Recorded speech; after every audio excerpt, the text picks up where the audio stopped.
The outsider who saved a chief's sister became the woman his people called their own. The deed was in my coat pocket when I rode into the valley the first time, folded 3 times and worn soft at the creases from my fingers checking it was still there. 60 acres along a creek with good grass and a stand of cottonwood on the north end. I'd bought it from a man in Cheyenne who looked like he needed the money more than I needed the land, which was probably true of both of us. I won't tell you what I was running from. That's another story entirely, and it belongs to another man, the one I used to be, back east, in a drawing room with people who knew how to set a table for 12. That man is gone. I buried him somewhere in Kansas, I think. Somewhere around the Missouri line where the land goes flat, and the sky gets so big it stops meaning anything comfortable. What I'll tell you is this. I came to the Powder River country in the autumn of my 38th year with 60 acres, a horse, 2 mules, a Sharps rifle, and about $40 American. I knew enough to know I didn't know much. I'd read about ranching. Reading about ranching and doing it are so far apart they might as well be different languages. The first winter nearly killed me. Not dramatically, just slowly and without ceremony, the way cold kills things. The roof of the cabin I built leaked. The stove smoked. I lost 1 mule to a lame foreleg that went bad, and the other one I couldn't afford to lose I nearly lost twice. I kept a fire going. I ate salt pork and dried beans, and once in a while a jackrabbit I shot through the doorway when one came close enough. I read whatever I had, a surveyor's manual, half a Bible, a newspaper from 3 months earlier that I read so many times I could recite the livestock prices from memory. Spring came and I planted what I could and built a better roof and tried to act like I knew what I was doing. Nobody was watching, which was the only mercy in it. The Lakota had a camp about 6 miles east, up near the Pine Ridges. I knew they were there. I'd seen the smoke some mornings, and once in the early spring I'd found the remains of a camp on my east pasture, cold fire rings and a few pole holes in the ground. They'd been there and gone and left it clean. I left it alone. A man with 60 acres and no neighbors has to think carefully about who he makes an enemy of, and I'd come out here partly because I was tired of enemies. I met Thangkan Winyan for the first time in May. She was at the creek. I came down to check the water level after 2 days of hard rain, and she was standing mid-calf in the current on the far bank, her dress hitched up, pulling up a fish trap made of willow withes. She looked at me the way you look at something unexpected but not particularly alarming, the way you'd look at a cloud that appeared where there wasn't one before. I stopped. She finished pulling the trap. There were 4 fish in it, and she freed them one at a time into a skin bag with a practiced economy of motion. Then she set the trap back and waded across. She came up the near bank and stood maybe 8 feet from me and said something in Lakota. I didn't know any Lakota. I told her so in English, which she probably didn't know, but the tone of it was clear enough. We were telling each other the same thing. She looked at me for a moment with dark, level eyes. Then she said one word I understood: water. I nodded, she nodded. She walked past me and up the bank toward the tree line and was gone. That was it. That was the whole meeting. But I went back to the cabin that afternoon and I thought about her face, not in the way you might think, not at first. I thought about the self-possession in it, the complete absence of anxiety about standing in a strange man's creek on a strange man's land. The trap she'd set was in my creek. She'd set it there without asking and retrieved it without apology, and somehow it was exactly the right thing to do, and I had no objection to it whatsoever. I'd grown up around people who never had one moment of that kind of ease in the world. I didn't see her again for 3 weeks. The next time I did, it was under worse circumstances. 3 men from the settlement at Harker's Crossing had ridden out to her camp. I didn't know this until after. What I saw was this.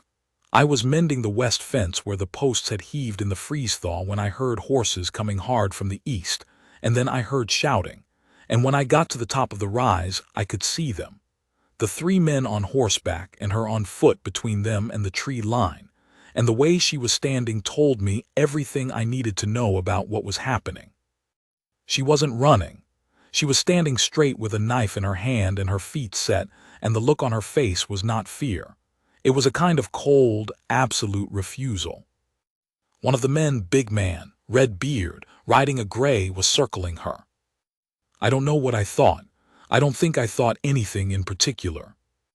I had the post maul in my hand, and my rifle was back at the fence line, and there were 3 of them and 1 of me, and I went down the hill at a dead run, and came in between her and the gray horse and the man on it.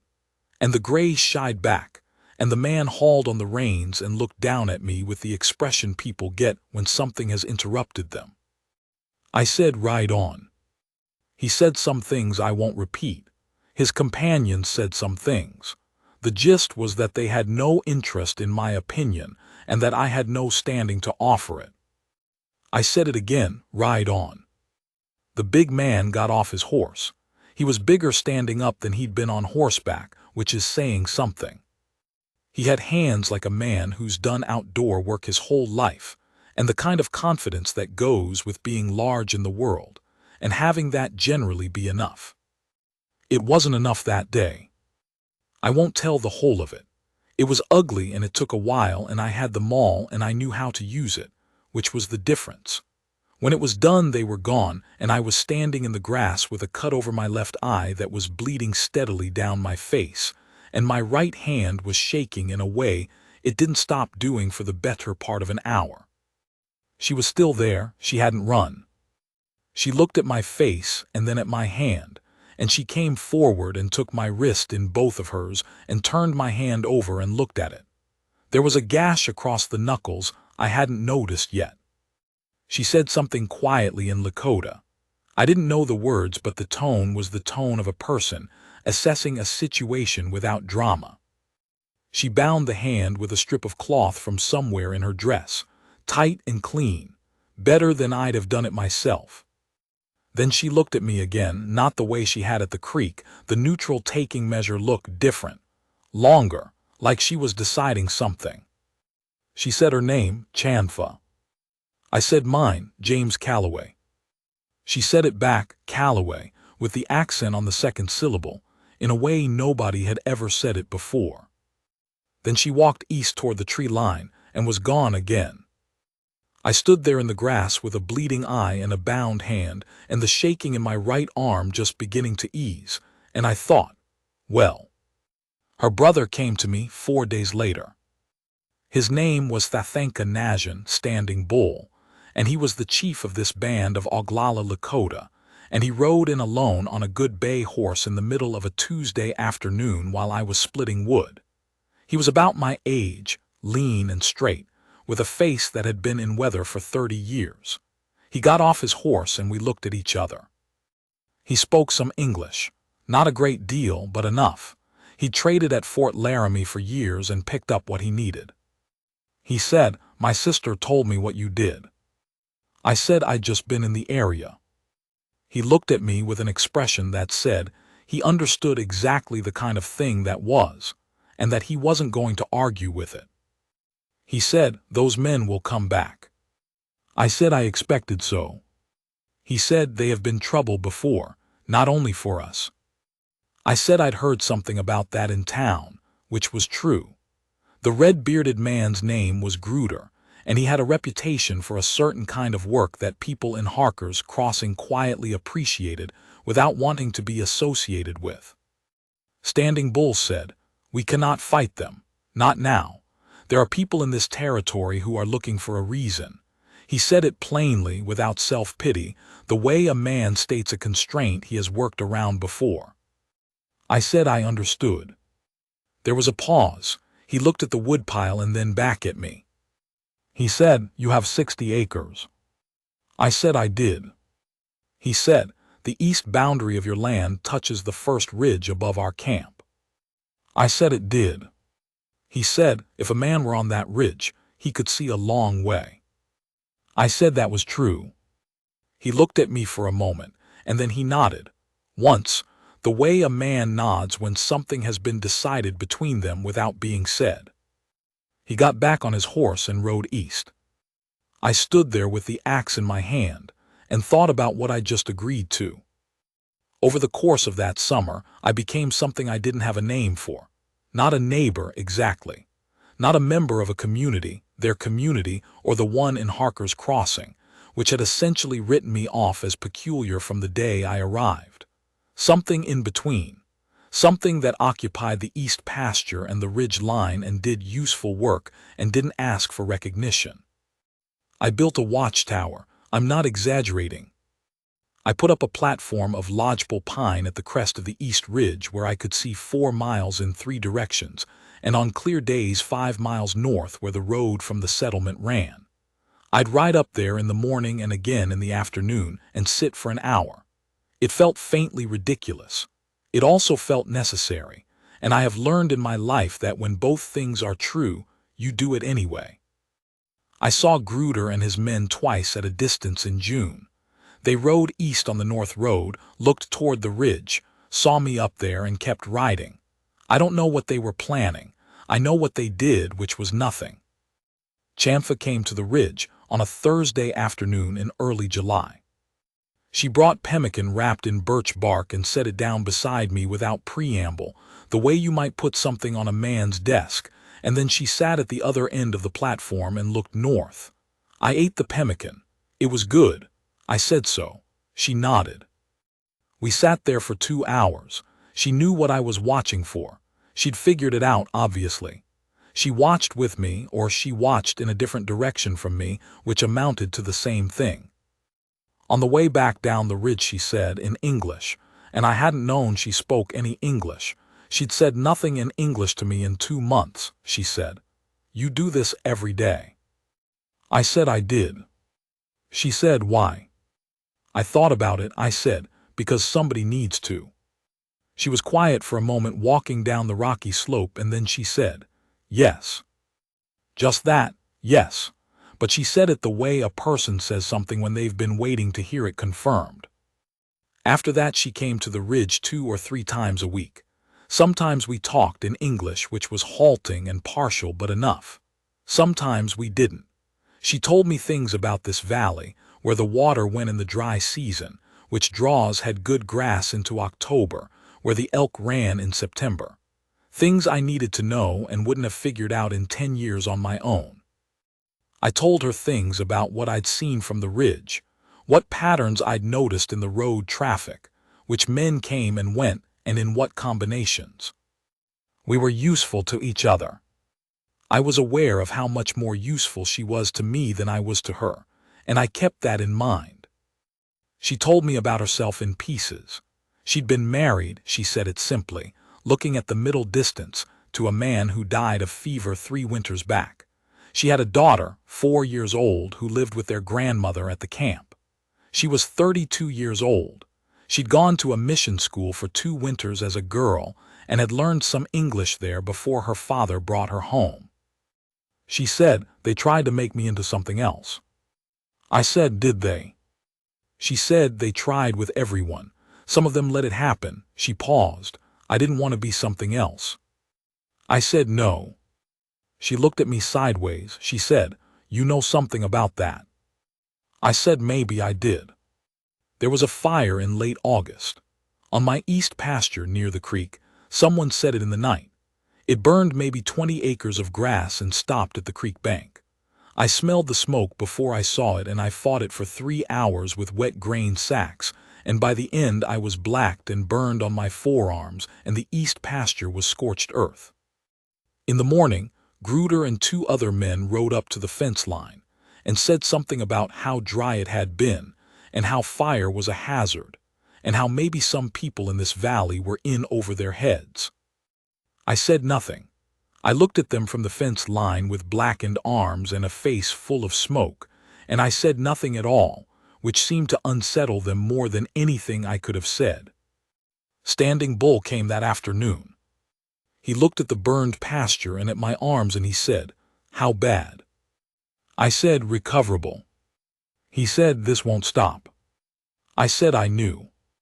He said, "You should go to the law in Cheyenne. I cannot do this." He said it without bitterness but also without illusion. You understand why? I did understand why. There were 100 ways a band of Oglala Lakota could be made to look like the aggressor in any conflict in this territory in 1887, and every one of them would be used. I said, "I'll go to Cheyenne." He nodded. Then he said with great care, "While you are gone, my sister will watch the ridge." It was the plainest possible statement of a fact, but what it was underneath, what he was giving me, the assurance he was making, I felt that land in my chest somewhere quiet and deep. I left for Cheyenne the next morning. It took 3 days there and 3 back and 2 days in between of sitting in offices and talking to men who had the look of men who have heard a lot and done little. But I had the deed in my coat pocket, and I had a British accent from 20 years of education that I don't normally use for anything, and I used it in those 2 days to considerable effect. There was a federal land commissioner who had a problem with Gruder that predated anything I could bring him, and I gave him enough to be going on with. The ride back was one of the lonelier rides I've taken. Long flat miles of late summer country, the grass already going yellow at the tips, the sky enormous. I thought about what I'd built here. The leaky cabin that was now, after 18 months, a solid thing with a good roof. The 60 acres, 50 of which were mine again after the fire, and I'd received the other 10 in the spring. The watchtower on the east ridge that in a different light looked like the mast of a very small ship. I thought about Standing Bull's face when he said his sister would watch the ridge. I thought about Chanfa on the platform in the early morning, looking north. The way she sat perfectly still in a way I never could, the line of her jaw, the particular set of her shoulders that was neither tense nor slack. I got back on a Friday evening. She was on the ridge. I saw her from half a mile out, the small figure on the platform against the last light, and I rode up the slope and hitched the horse and climbed up, and she looked at me and then looked back north and said, "Nothing." I said, "Good." We sat there in the cooling dark, and the stars came out one at a time the way they do in high country, the way a thing that's always been there makes itself visible. She said, not looking at me, "You went for help." I said I did. She said, "Did you get it?" I said I thought so, we'd see. She was quiet for a moment. Then she said, "No one has done that before, gone to Cheyenne for us." I said, "I went for both of us." She turned and looked at me. The first stars were out and her face in that light was, I won't try to describe it. I am not a man who is good with that kind of language. She looked at me the way a person looks at something they have decided is real. She put her hand on my arm. Not tenderly exactly, it wasn't a tender gesture. It was something more direct than that, more sure of itself. She put her hand on my arm and kept it there and looked at me, and that was what she was saying, that simple staying hand in the cooling dark on the ridge above the valley, and it said more than I knew how to answer. I put my hand over hers. That was all. We sat there for another hour in the dark, and then she went down the hill to the camp and I went down to the cabin, and I lay in my bunk that night with a feeling in my chest I hadn't had in years and couldn't quite name and didn't try to. The federal commissioner sent a deputy to Harker's Crossing in October. Gruder and one of his men were arrested on existing warrants from another county that had been conveniently overlooked for several years. The third man left the territory. I don't know where he went and I have never cared to find out. The winter that year was hard, but not like my first winter.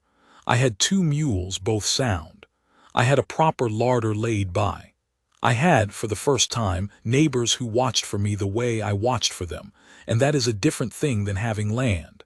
That is an entirely different thing. She brought her daughter to meet me in November.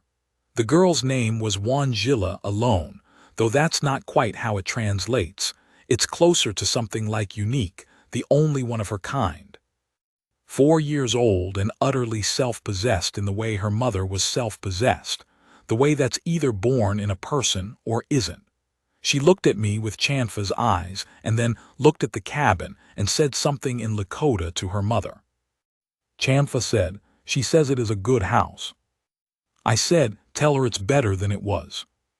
Chanfa told her, and the girl looked at me again and apparently decided to accept this. She went inside and sat by the stove and held out her hands to the heat the way any child does, any cold child, and I thought, yes, all right.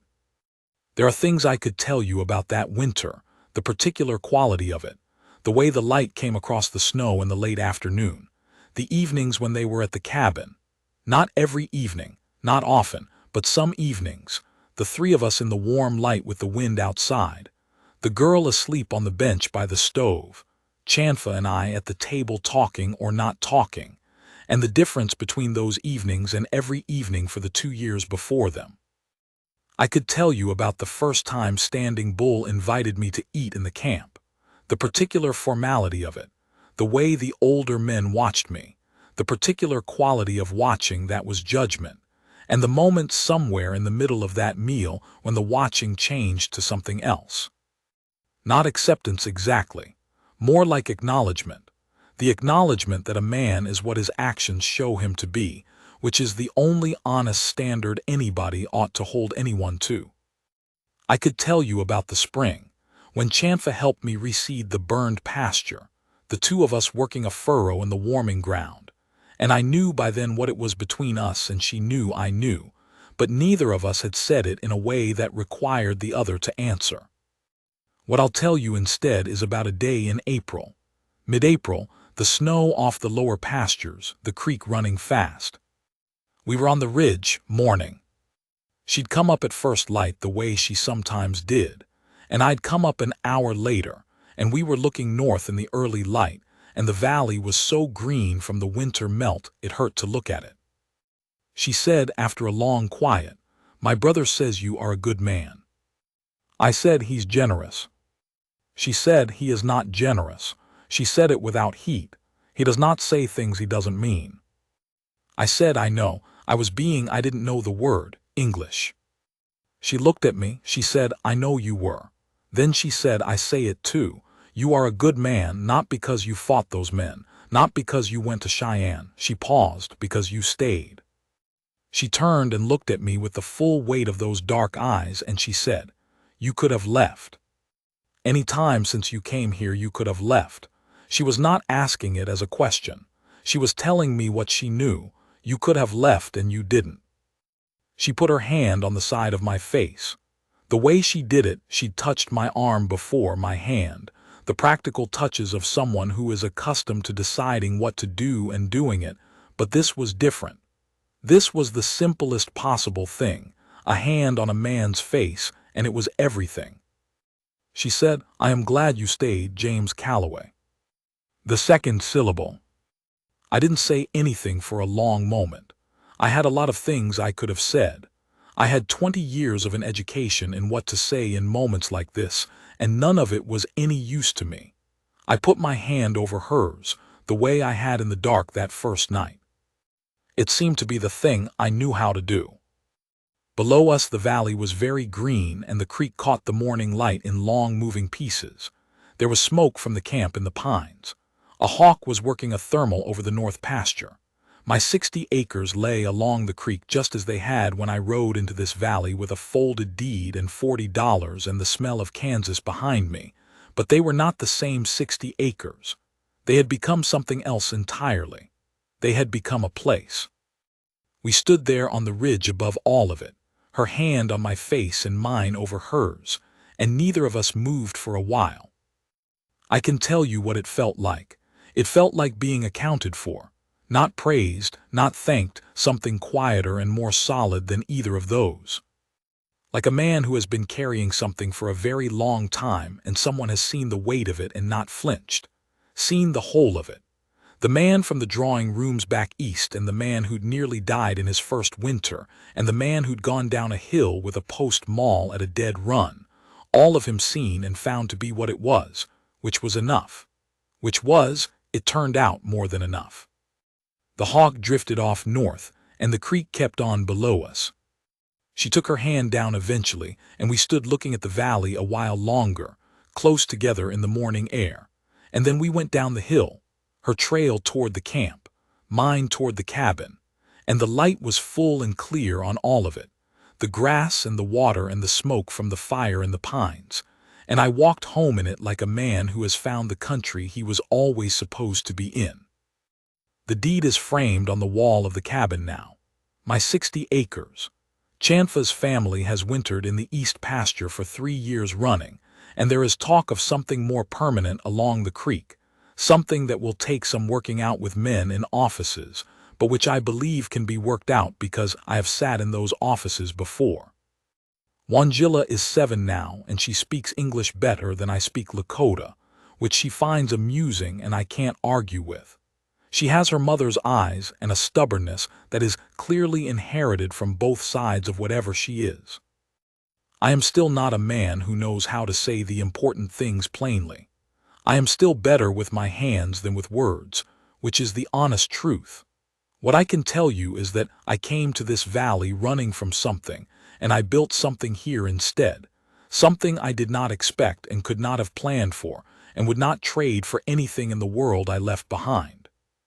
A good woman sees a man clearly, not the version of himself he presents, not the history he carries, not the mistakes clearly. The actual man doing the actual work in the actual light of day.